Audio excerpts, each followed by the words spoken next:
Hi everybody, this is a quick lesson on how to use the sine rule to find the missing side on a triangle.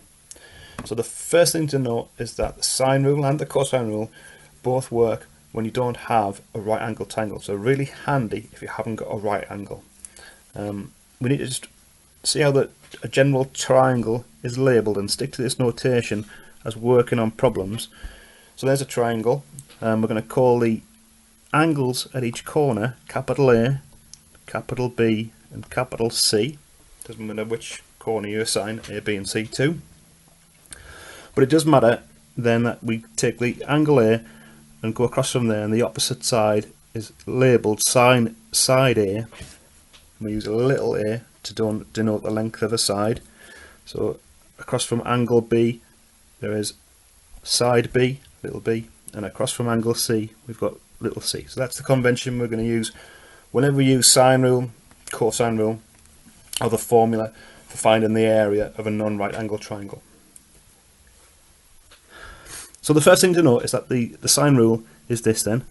The ratio of the side A over sine of angle A is exactly the same as the ratio of B over sine B or C over sine C.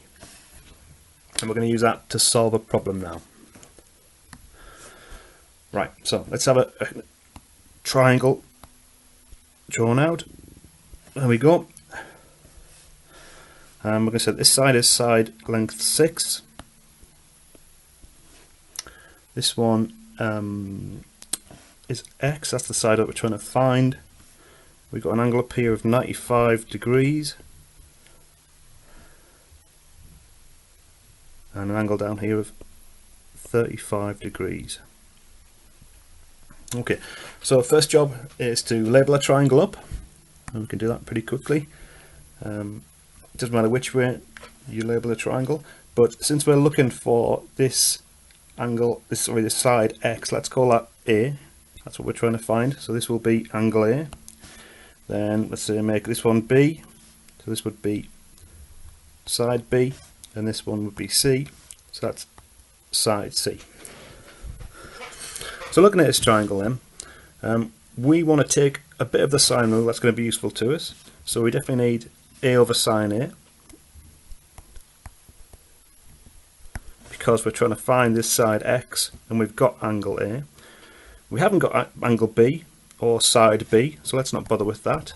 We have got angle C and side C. So let's take those two.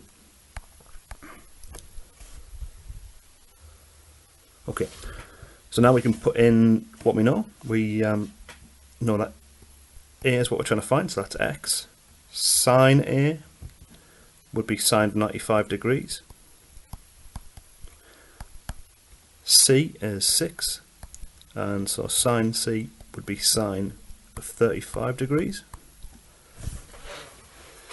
Actually, we're now pretty close to finishing this problem.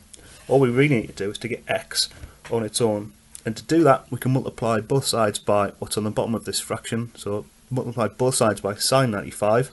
That will give us X on the left hand side, and the sine 95 will come up here to the top line, so it will be 6 sine 95 over sine 35.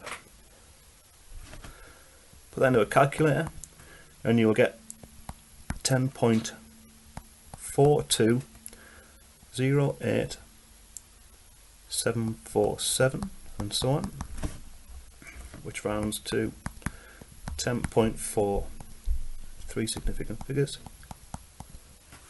and that's our final answer.